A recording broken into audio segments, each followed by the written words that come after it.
this event, Fighting Gender-Based Violence in the Four Motors for Europe, that takes place as a side event of the Second Congress on the Eradication of Gender-Based Violence that ends today. I'm Elena Tarifa. I'm journalist, expert in gender and European policies, and also member of GAMAG Europe, an alliance of gender and media, and I will be moderating today this event. A short introduction first on the Four Motors for Europe. The Four Motors for Europe is one of the most stable interregional cooperation network in Europe, signed in 1998 by four of the most highly industrialized and research-oriented regions in Europe, which are Auvergne-Rhône-Alpes in France, Baden-Württemberg in Germany, Catalonia in Spain, and Lombardy in Italy, with the aim of increasing the economic, scientific, social, and cultural potentials of these territories, and also to actively participate in the European construction, mainly through joint positions. Since September 2020, Catalonia holds the presidency of the Four Motors for Europe network, and the program of the Catalan presidency is based in the 17 Sustainable Development Goals of the 2030 Agenda, as well as in the European Green New Deal, and is developing 30 specific initiatives in the frame of this program, and one of them is this event we are in today. Just to enter in the theme of this event, I shall remark that in this second edition of the Congress on the Eradication of Gender-Based Violence, organized by the Catalan Women's Institute, has the specific goal of highlighting the impact of the pandemics and the lockdown from the gender-based violence point of view, as well as the strategies, alliances, and learnings that have been generated among different social agents in the time of COVID-19. So, during today's event, the representatives of the corresponding organizations in each of the regions of the Four Motors for Europe will reflect on the experience of tackling gender-based violence during the pandemic.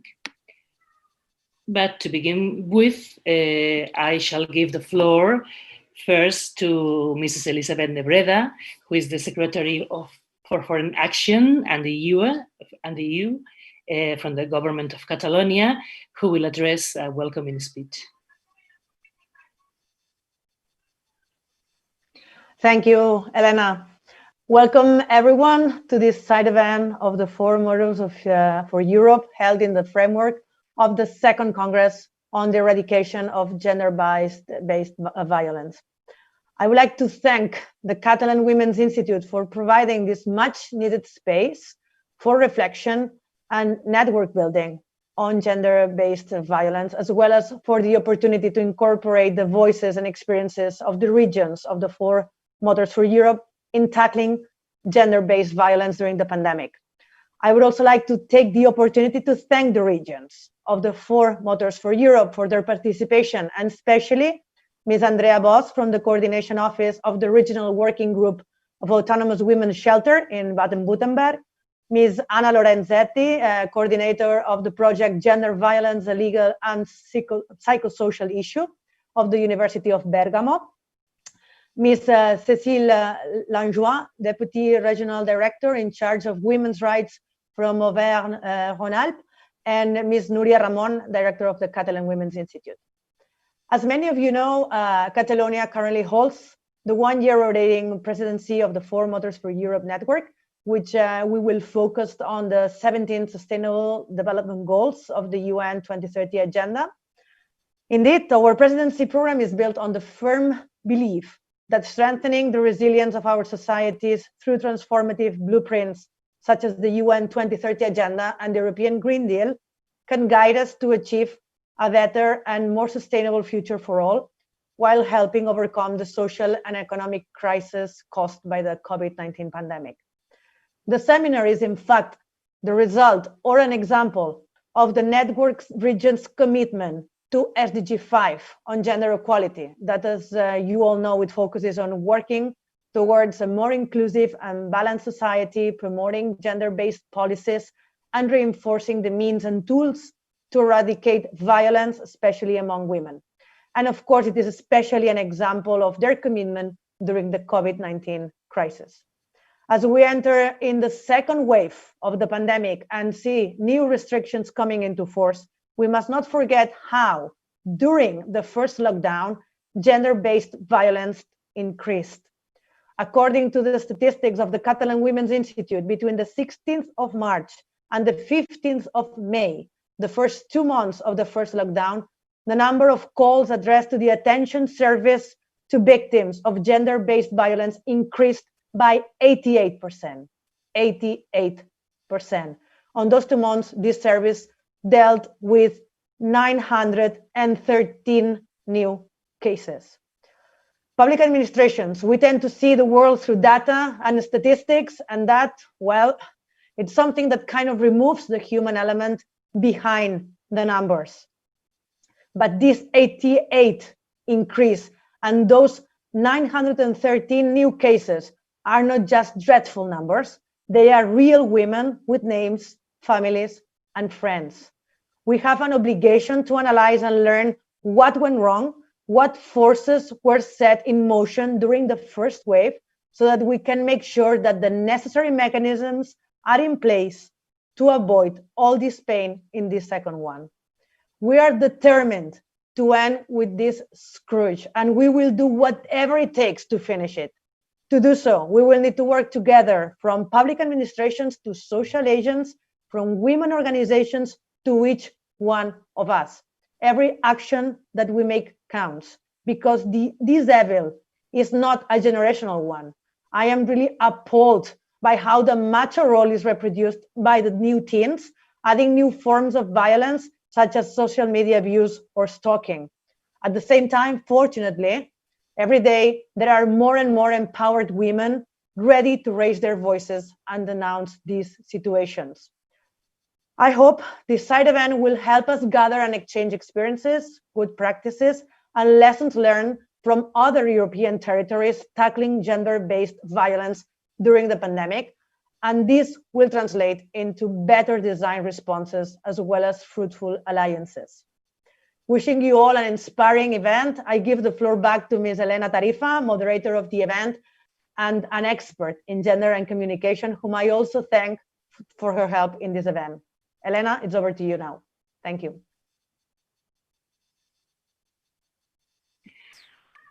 Yeah, thank you, Elizabeth.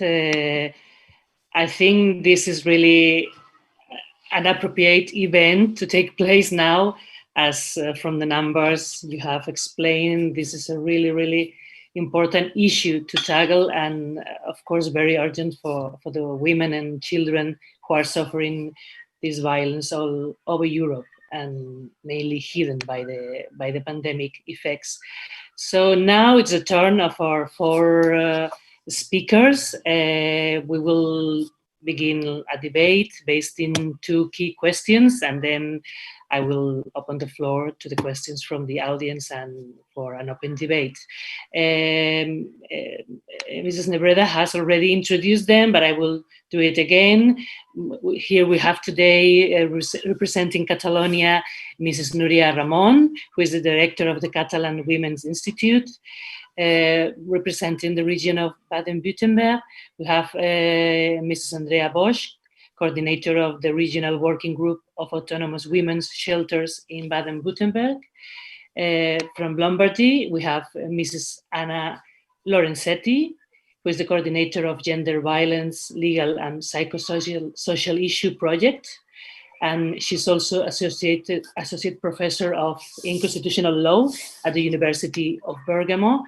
And also we have representing the region of Auvergne-Rhône-Alpes, Mrs. Cécile Langlois, Deputy Regional Director in charge of Women's Rights and Equality, Local Services of the French National Government.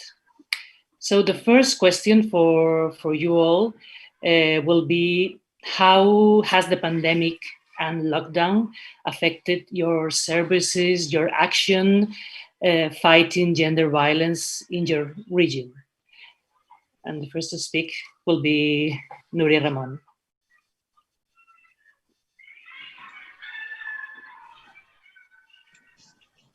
Good afternoon. I wanted to begin by thanking you all for being here today. Before I answer any question, I will do a short introduction on what is the Catalan Women's Institute.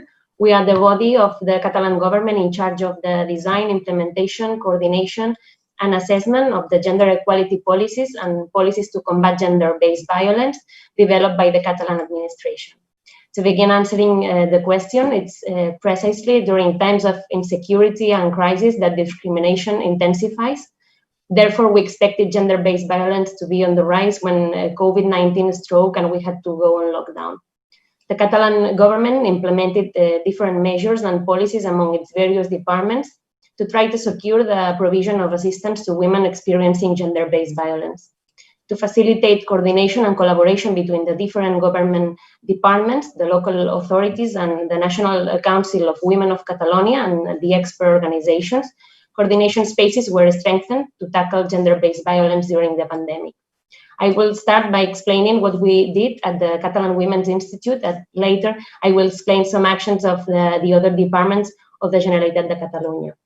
Faced by the foreseeable increase in calls on the helpline for women experiencing gender-based violence, which was later confirmed to be up to a 98% increase, we planned the necessary actions to ensure assistance during the lockdown period and the escalation period by prioritizing the helplines and face-to-face care in case of emergencies.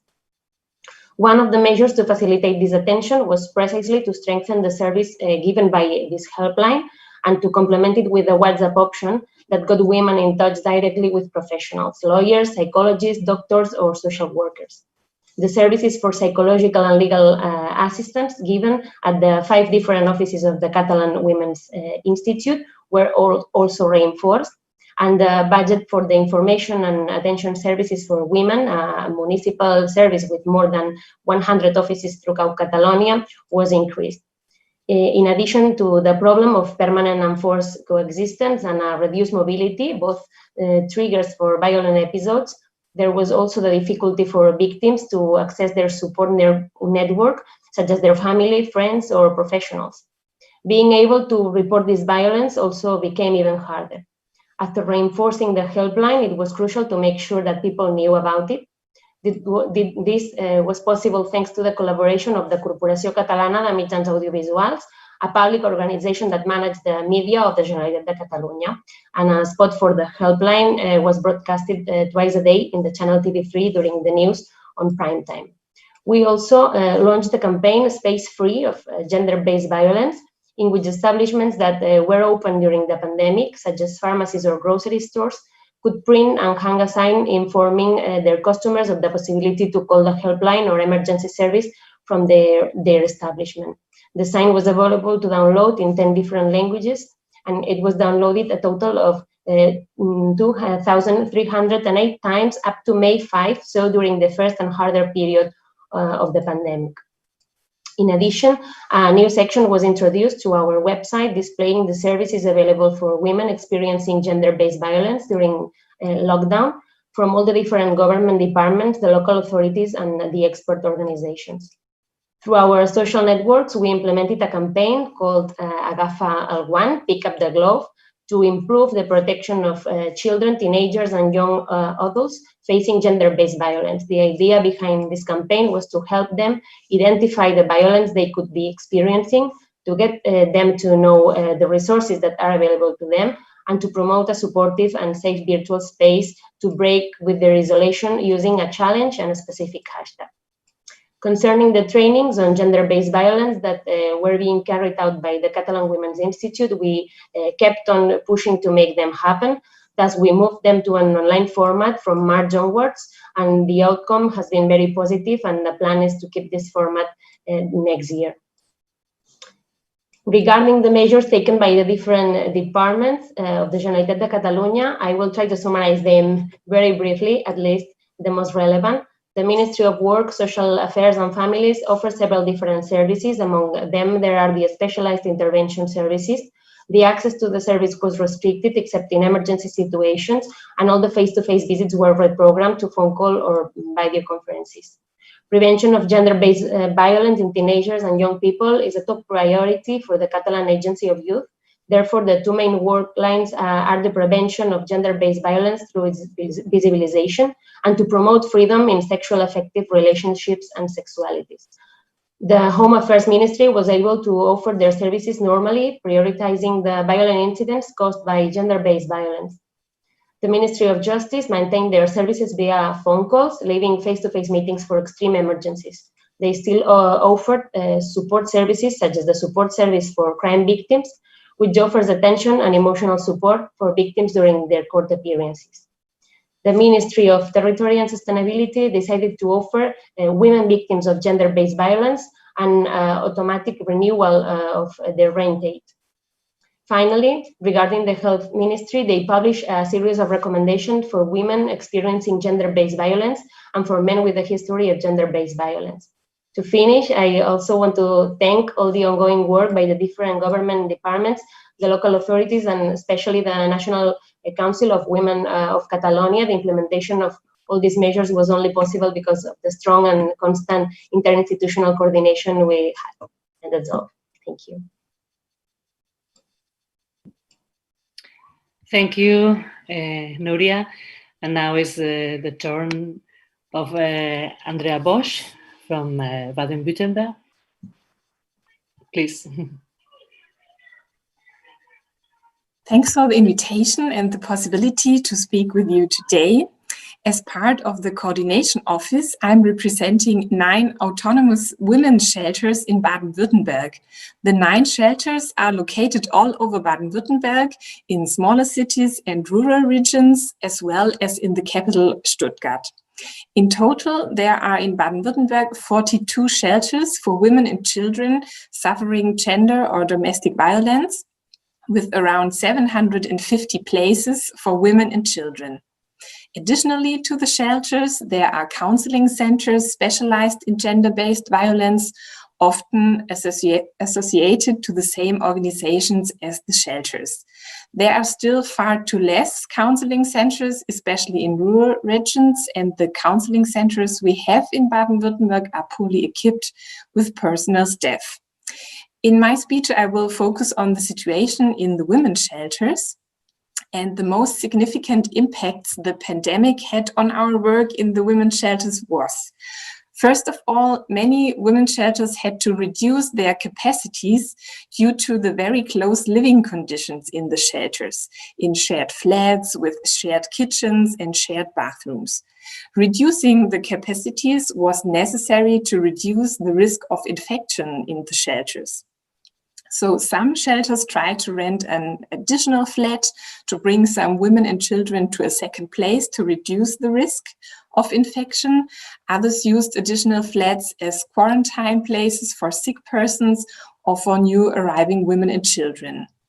The aim was to stop the reduction of capacities, but also meant additionally not covered costs and a big additional workload for the social workers. The funding of women's shelters in Baden-Württemberg is very complex and insufficient. Reduced capacities means to the organizations less financial incomes as necessary to cover the costs. So the organizations will have financial deficits and will have to fall back on reserves. Second, the reorganization of the processes in the women's shelters was very complex, time-consuming, and expensive. For example, were shelters and their social workers not prepared for digital counseling, working in home office, having available pandemic equipment like face mask, disinfectant, and so on.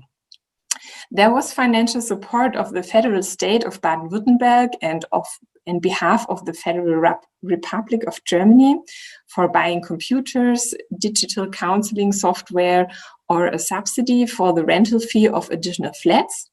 But the public funds did not cover the real expenses, and there were no fundings for additional staff capacities and increasing personnel requirements. So the workloads in the shelters had increased significantly under Corona conditions. Third, the pandemic is a big challenge for women, children, and social workers in the shelters. During the lockdown in spring, it was, of course, very important to support mothers and children in homeschooling. And since the kindergartens and schools reopened, we are challenged by numerous quarantine times for women, children, and social workers. And finally, women and children in the shelters were already traumatized by the violence they survived, but now the restrictions and worries about COVID-19, new insecurities and problems have led among the residents additionally to massive fears and reactions. Currently, we have a lot of inquiries, women who are calling and looking for a safe place in our shelters, but most of the shelters in Baden-Württemberg are fully occupied, and we have to refuse women and children, respectively, have to pass to other shelters outside of Baden-Württemberg. To conclude, our main problems in the women's shelters in Baden-Württemberg caused by the pandemic are the increasing lack of number of shelters and safe places for women and children by reducing the capacities, the complex, time-consuming and expensive reorganization, and also the restrictions, worries and fears about the COVID pandemic. Thank you. Thank you, Andrea. Now it's I give the floor to Mrs.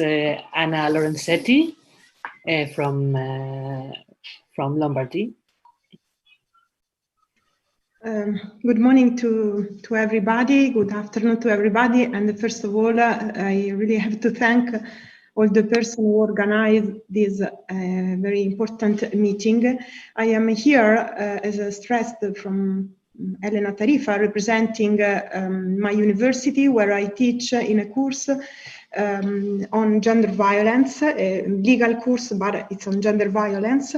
And I'm here also representing a region, Lombardy region, thanks to a memorandum of understanding specifically devoted to gender violence. And in a third perspective, I'm here also representing our devastated realities.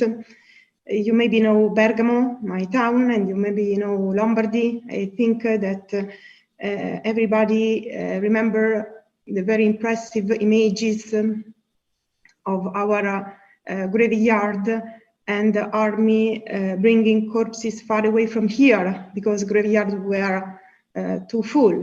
But however, I'm here to share with you the activities we did regarding gender violence and the fight in the very complicated period of pandemic. And I think we may assume a threefold perspective with the university and the region, being a public institution and being an educational institution with the responsibility toward the students and student community, and as employer.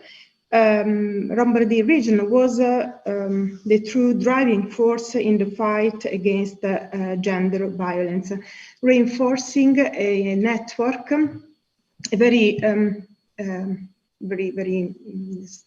strong network between region, local entities such as provinces, communities, local communities, and university, private sector, and anti-violence center, has to create common public strategies, common public policies to fight against gender violence.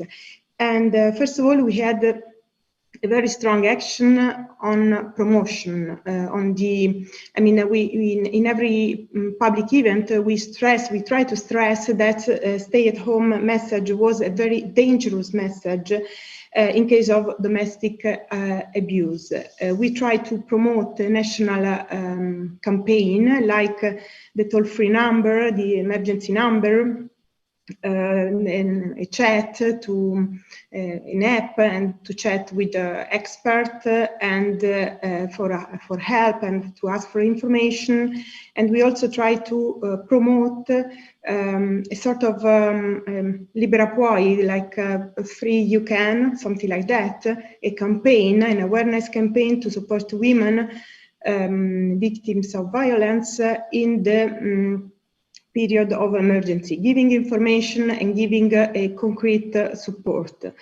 Regarding the university, we try to realize our activities, our teaching activities, online activities, and trying to focus on the relationship between gender violence and emergency. We perceive it was a need. We try to answer to a need, a concrete need of our students, and a sort of need not only to be educated, to be trained, but also to name an issue as a central issue on that period in university policies. And we also try to organize some professional training to local policies and to police officers to stress the importance of, to be extra vigilant regarding domestic violence during the check on local activities. And we also try to share and to assume best practices across realized in other countries, in other universities, in the local context. Specifically regarding the protection of victims, the region tried to support, and it was a financial support and the support also in the organizational activities as to not stop activities. Andrea Bosch stressed the necessity of extra place in shelters. In Lombardy, we try to support also financially the existing anti-violence centers and anti-violence shelters. So we didn't have that problem, and the activities have not been suspended thanks to this financial support. And the region also tried to involve majors and local association to identify also new housing solution. Every temporary solution has to host women victims of violence that for health reasons couldn't be accommodated in existing centers because they were positive to COVID, for instance. And we try also to, in general, as a network, to expand availability of alternative accommodation and to avoid confinement with abuser. In case it was possible to know this situation, because there was also a situation of silence, it was not possible to know them. And we also try to promote the memorandum of understanding with pharmacists as to support women that could go to pharmacy or call the pharmacy and ask for a sort of, how could I say, a sort of emergency mask, a sort of emergency code for asking help, try to buy this sort of mask. That's all for the first part. Thank you. Thank you, Anna. And now it's the turn for Cécile Langlois, who is representing the region of Auvergne-Rhône-Alpes. Please. Hello. I'm glad to be here as Deputy Director of the Regional Department for Women's Rights and Equality Auvergne-Rhône-Alpes for this 4 Motors for Europe specific event. This regional department is a local service of the national government. Indeed, concerning today's topic of gender-based violence in France, it is a service of the central state which have the competence, even if the local authorities and association NGOs are involved at each step. In each French district and region, it is more or less the same structure, adapted to local realities. In each region, there is a regional department for human rights and equality, and in each district, delegates for women's rights and equality. They all have autonomy to implement national public policies to fight all forms of gender-based violence, but also to promote equality, which is, of course, related.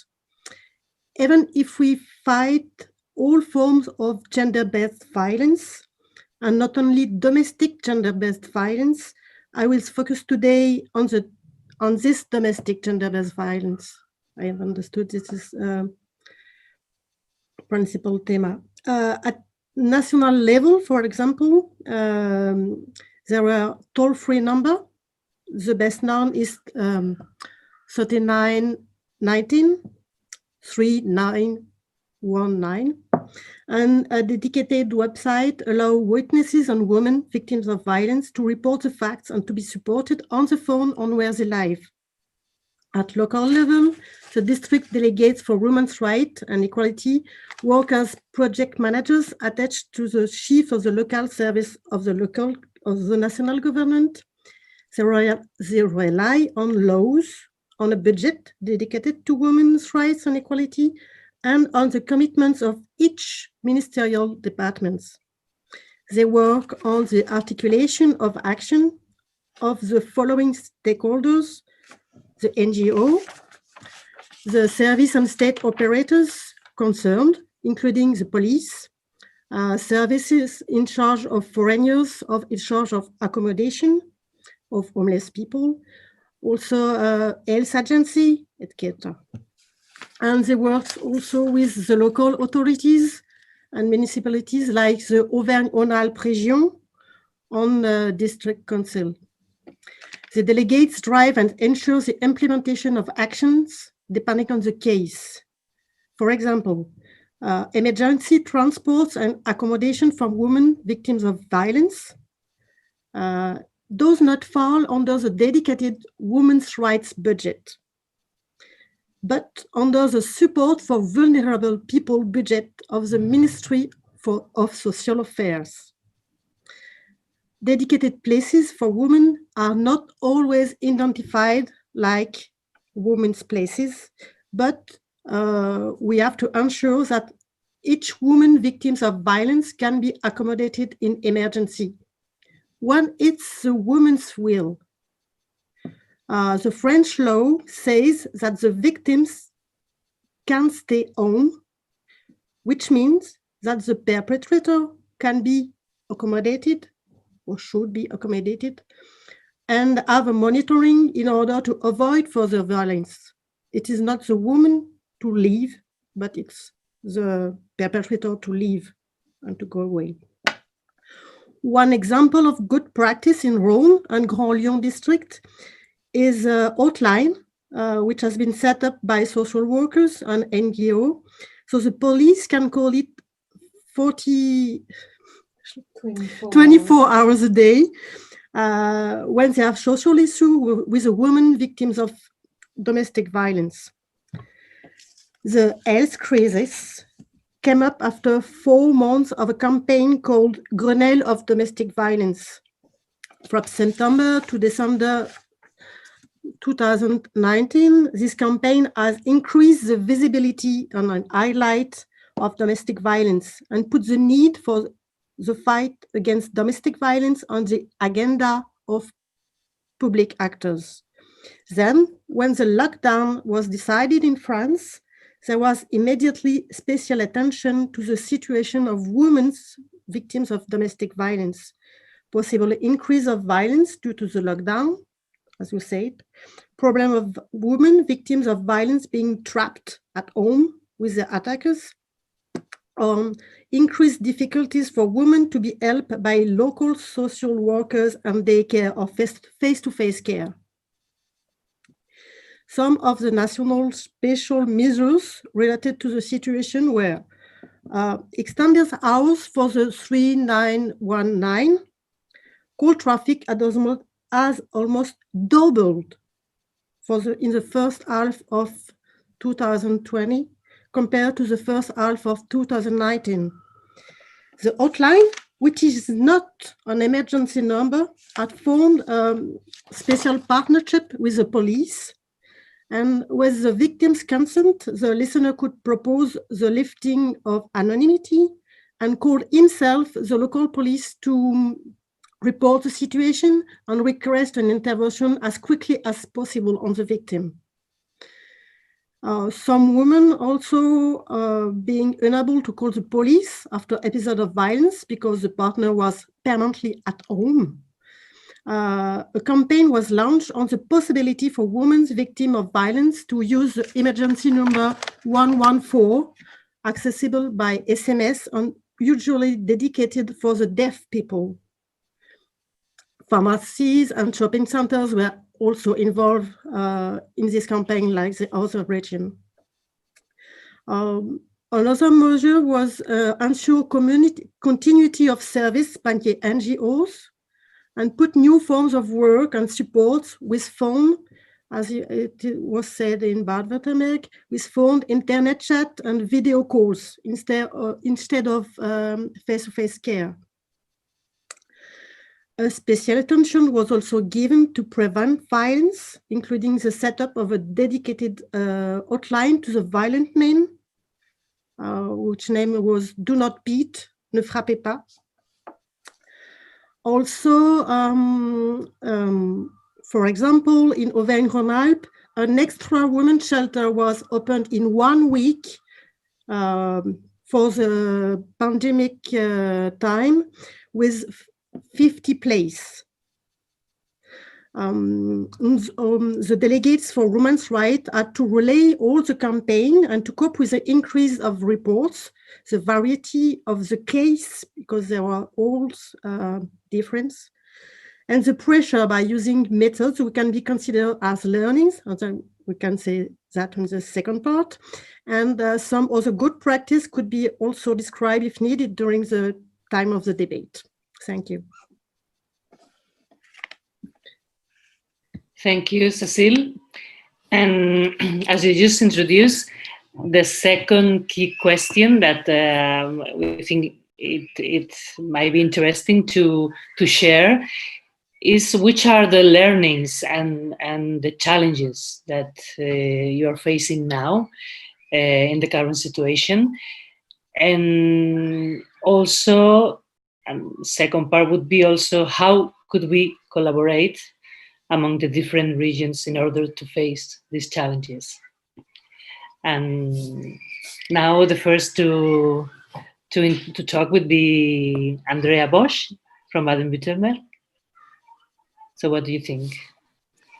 Again, I have to admit that I will talk on a very practical level regarding the fine. I think it's very the women shelters in Baden-Württemberg, and maybe it's in other places the same. Before the pandemic, various huge problems.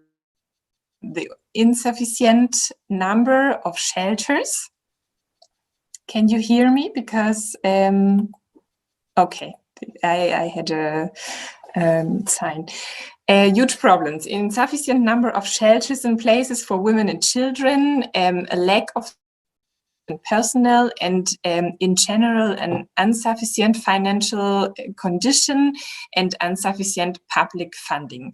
But now with the pandemic, these problems are exacerbated additionally. And I was thinking at first in the so-called Istanbul Convention, because to all of these problems and challenges. With Istanbul Convention, I mean the Council of Europe Convention on Preventing and Combating Violence Against Women and Domestic Violence. In Germany, the convention became legal validity only in 2018, and there is still so much to be done. Another financing and funding of women's shelters in Germany is urgently needed.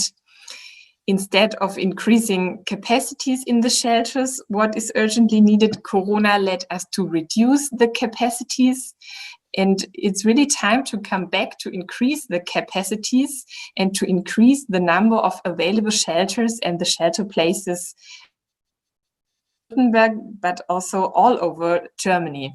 As I said before, we have 750 places in Baden-Württemberg, but we should have very fast at least the double, or following the convention up to 2,800 places. I wish that this conference brings all 4 motors of Europe together. We should collaborate, that each of the 4 countries is motivated to achieve all the goals in the Istanbul Convention. In Baden-Württemberg, and I suppose in other countries too, we need at least an expansion of the places in women's shelters and a much more better funding of the whole supporting system in cases of gender-based violence. I think this conference could be a step to create publicity and awareness, especially among politicians and decision makers. It's time to improve the supporting system and the whole conditions we are working under. That were my points. Yes, it would be really interesting that this is the first step for that. We hope so. So now is the turn of Mrs. Cécile Langlois. I will say for us, the learnings and the challenges are mostly connected, as you said. The lockdown was a kind of magnifying mirror of a very highlight of domestic violence, including child abuse. And also of the lockdown was a nightlight of social issues due to poverty and accommodation needs, as you said, either in shelter or in flat. And as it put this subject on the agenda, it was an opportunity for the stakeholders to talk about violence. Sometimes also to talk about the psychological hold, which is important. And in addition to the regular committee about domestic violence, some districts have a special unit to study the complex cases. It was also a learning and a challenge. One challenge is to keep the subject, as you said, Andrea Bosch, is to keep the subject in the agendas and to anticipate the end of exceptional measures by using working cooperation method for us between stakeholders and from different fields, social, health, employment, and so on. Another challenge is to financially support NGOs and associations which have experimented other ways of working by phone, video conference interviews, and so on. We at the department have ourselves reworked our management tool about gender-based violence to check where are the critical points and to help the district delegates to have another view of which are the critical points in their district. In my opinion, one of our biggest challenges is about transversal or cross-cutting policy of equality, which have been sometimes forgotten during the health crisis. As we know, gender-based violence is connected to inequality and domination. In fact, women are particularly affected by poverty, and the lockdown has worsened this phenomenon. There were and there still are very critical situations of poverty. Women alone with children, prostitutes, and despite the health crisis, the lockdown and the emergency of fighting domestic violence, we have to go on with the activities launched previously. For example, centers to avoid recidivism of perpetrators of domestic violence. I think there would be some questions about it. Gender equality in education system, as it was said by Mrs. Nebreda. Fight against gender-based violence and sexual violence at work. Gender equality in healthcare, in media, etc. And this substantive work may seem less urgent, but I think it's necessary to really fight and prevent gender-based violence. I thank you for your attention, and I will be happy to answer your question if there need ones. And also, is there any questions about the examples of practice, difficulties on learning we know? Thank you. Thank you, Cecile. Yes, as you said, we have some questions, very interesting questions from the audience.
Leisure has moved to private spaces.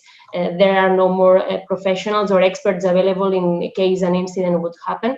But there is also the fact that streets have emptied due to limited mobility, and how this has caused insecurity around possible incidents of sexual violence. All this will have to be taken into account as the pandemic evolves and the policies and measures applied change and reveal the spaces we inhabit. Finally, to prevent gender-based violence, we also need to keep on fighting to achieve gender equality in every aspect of our lives, because the best way to prevent gender-based violence is by achieving real equality, moving beyond just formal or legal equality. And the COVID-19 crisis has portrayed how rampant the inequalities that permeate our society are. And the feminist movements have also been pointing out how this crisis is actually part of a bigger and global crisis. The need for a new paradigm has only become clearer. And I would like to finish by saying that I hope this new paradigm will get us closer to a society where inequality no longer exists, a more just and feminist world. Thank you, Nuria. And now is Anna Lorenzetti's turn. Thank you. And I do not want to present a bullet point, but it's quite similar to a bullet point. So first of all, the first activity will be to implement financial resources. But first of all, to protect the existing resources. And we have to be very honest on that point. In a moment, in a so complicated moment, region has to answer to that, to COVID, and it's very difficult also to keep the possibility to do activities as in the past. So that's the first aim in the next activities. Surely to continue to support anti-violence center, and together with anti-violence center also center for abusers, for perpetrators, because there is an experimental project which is starting in Milan with the health authorities, local authorities, for helping the other part of gender violence, because we cannot consider the violence apart from the male perspective, because it calls into the discussion the way in which the masculinity is built, the masculinity is shaped, the power structure is reflected in the unequal relationship between women and men. As a university, we'll continue to map, to scan for best practices, to share best practices. That's one of the most useful activity, and to assume gender violence as a central issue in our teaching activities, because following the general principle, we are now in 25 years after Beijing platform, so we have to remember gender mainstreaming principle, but also the gender violence should be assumed that as a central issue, a mainstream issue in every activity, and not confined as an health problem, as a social problem, because Cécile maybe stressed in her speech how emergency did not create gender violence, but it only exacerbates the phenomenon, the gender violence which affect our society. Thus, we need to assume it as a central issue, as to create a more equal society where women and men has the same citizenship right. And that way, the network between private sector institute like Women Institute of Catalonia and university and public entity and regions are really significant. Thank you.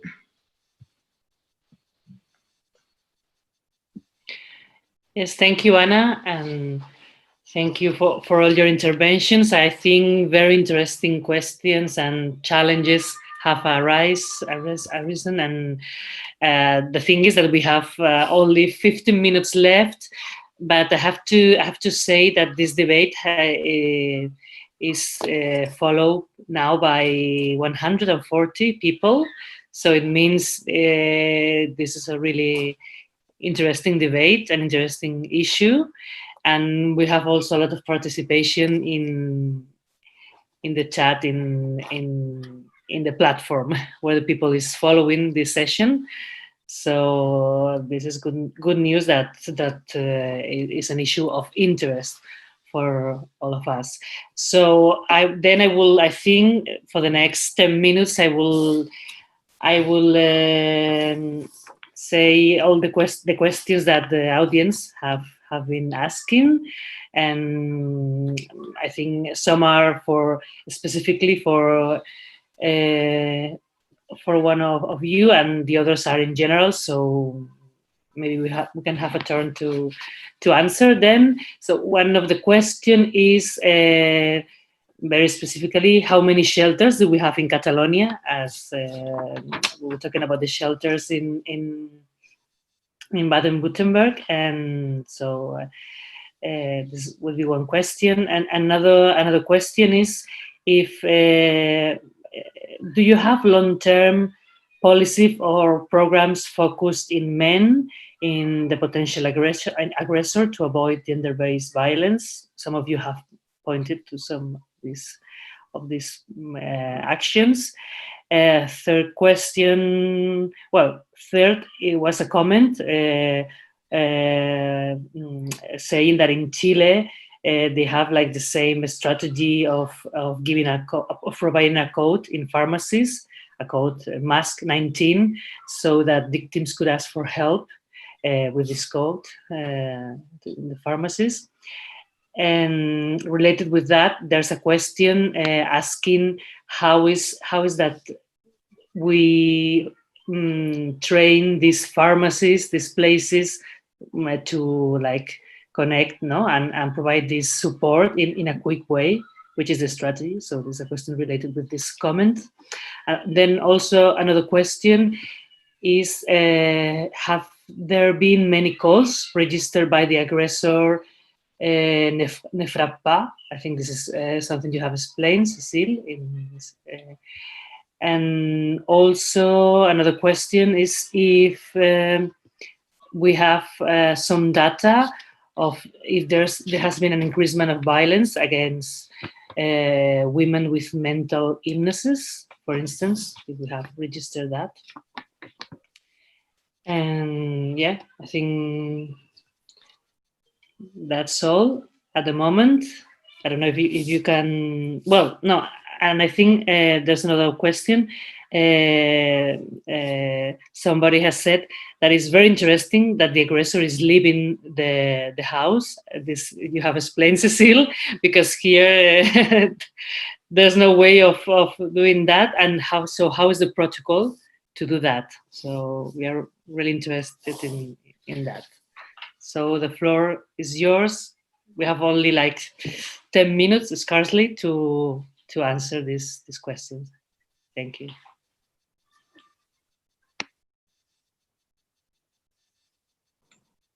Well, I can start if it's okay. The emergency shelters depends in Catalonia on the Ministry of Work, Social Affairs and Families. And I can say that in this moment there are 6 residential reception services, 38 home substitution services, and 2 emergency care and reception services. They are distributed throughout the whole region of Catalonia, with a higher concentration in the metropolitan area of Barcelona. And it's obviously that we have to have an effort to have more of these services and more distributed also. And in relation with the different campaigns or strategies directed to potential aggressors and to society in general, I think they are being implemented and strengthened. And we have some pilot tests focused on the intervention with aggressors, which must be complement policies on women's assistance. And we have been also working on this. For example, a year ago, before the pandemic, we implemented a campaign directed to potential aggressors, as well as to end the complicity and silence that arises in the surrounding of the aggressor that allowed this violence to continue. Our campaign, which we are still pushing forward, would be roughly translated to "Don't be an aggressor, don't be an accomplice." So I think these strategies and campaigns works in this sense. And in relation with some data about the women with mental illnesses and other situations, I think there's still no data, specific data in these cases now, but I think it's a focus for the future.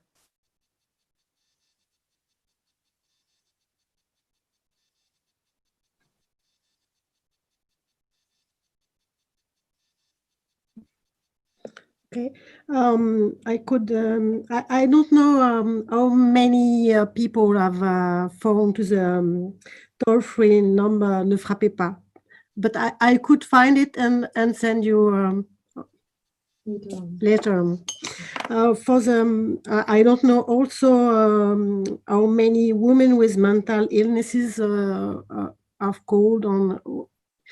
I think it is a problem for an intersectional problem, because it's also mental illnesses and women, and that's a problem that we have to cope with. And for instance, we have nothing to work with.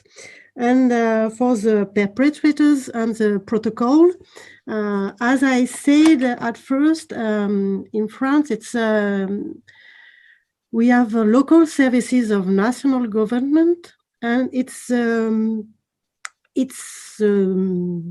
level to act.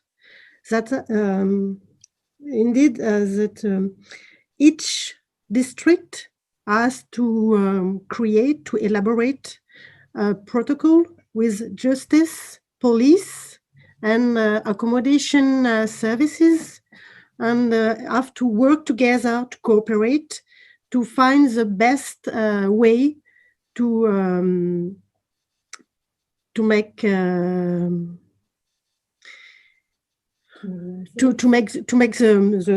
perpetrator to make the law effective.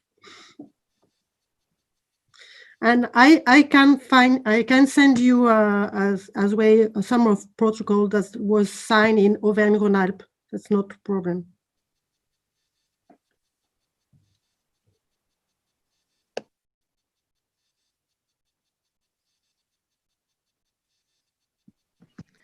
Some brief reply to the question on the chat regarding actions with the male perpetrators. As I told you,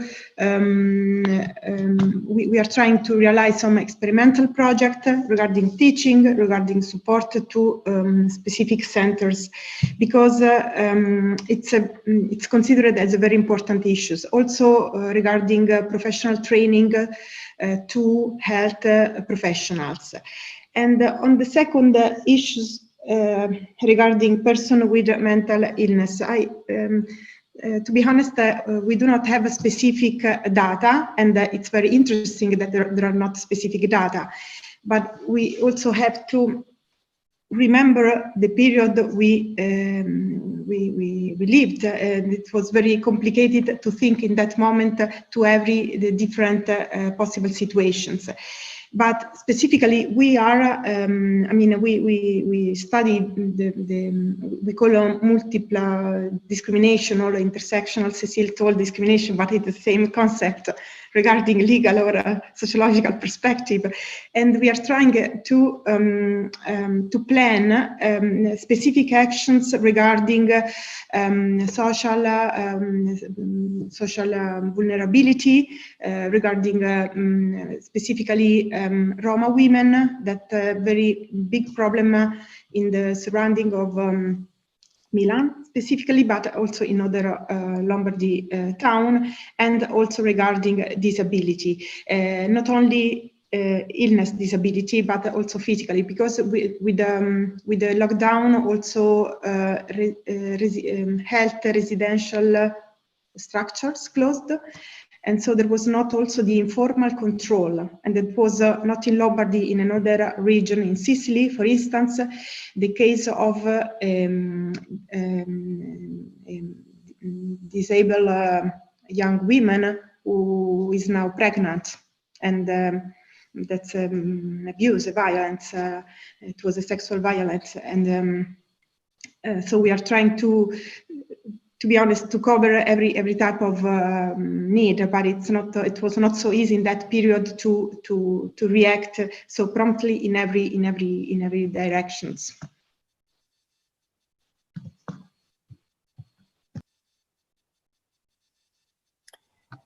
May I add also something? Asked about this possibility to send the aggressors away.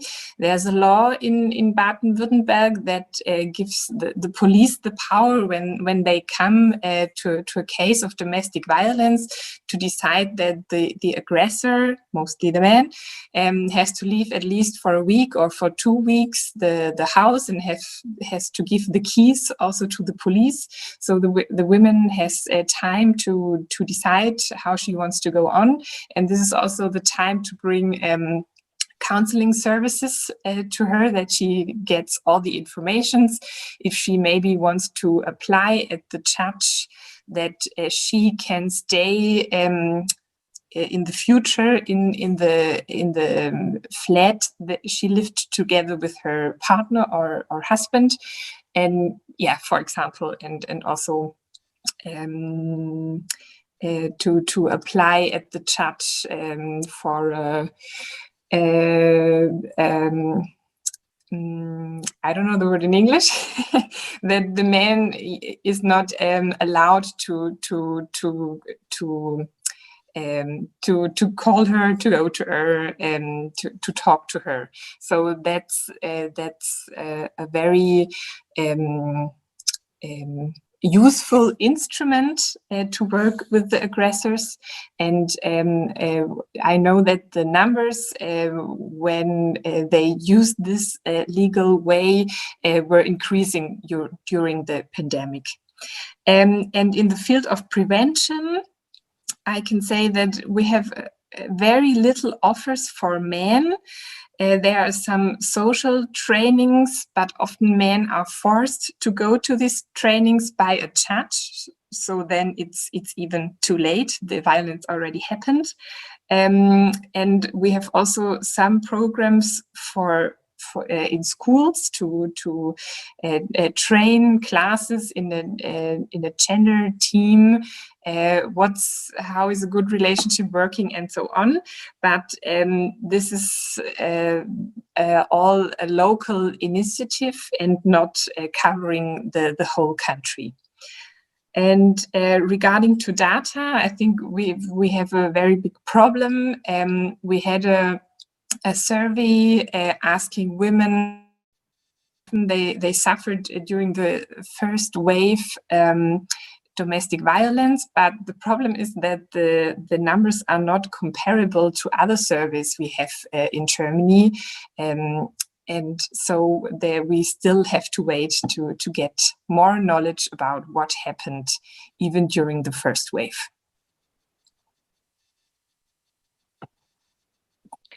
Yes, thank you, Andrea. Thank you, all of you. We have some more questions, but I'm afraid we don't have any time now to answer them. But I guess as organization, the organization will keep them. And of course, I hope this is not the last time that we can have this conversation, and we can continue to further talk on our challenges and how we can face them, and also collaborating in the frame of these 4 motors of Europe, and of course tackling with the eradication of gender-based violence. And now it's the end of the session. Thank you everybody for participation. We have 180 persons following the event, so I think this is quite a big amount of people interested in the issue. Thank you everybody there for being here and following the session. And now I give the floor to Laura Martinez, who is the president of the Catalan Women's Institute, who will give some words to close this very interesting event. Thank you, Elena. Thank you all for being here today. Spaces like this one are very important, so we can evaluate together the changes that our society is undertaking, and so we can share our best practices around this. Because learning from one another and creating knowledge together are key factors if we want to overcome this crisis. So I'm really glad that we got to come together today. It's a great opportunity to see the diversity in gender policies and measures to fight gender-based violence. From the Catalan Women Institute, we hope to be able to move forward with the contacts and alliances that have been made today. We appreciate the chance that 4 Motors has presented to all of us, because to eradicate gender-based violence, we need to create a network of support and solidarity. History has taught us that major events can cause important changes. With the COVID-19 crisis, this could mean many things.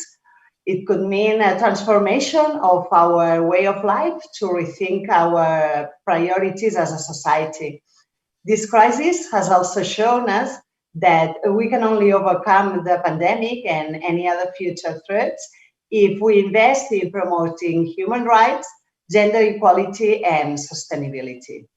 So now is the time to work together to transform our society, to change exploitation and inequality for an inclusive world. Finally, I want to thank you all for the work you have done, and I want to encourage you to continue working with the same dedication and effort. Thank you very much.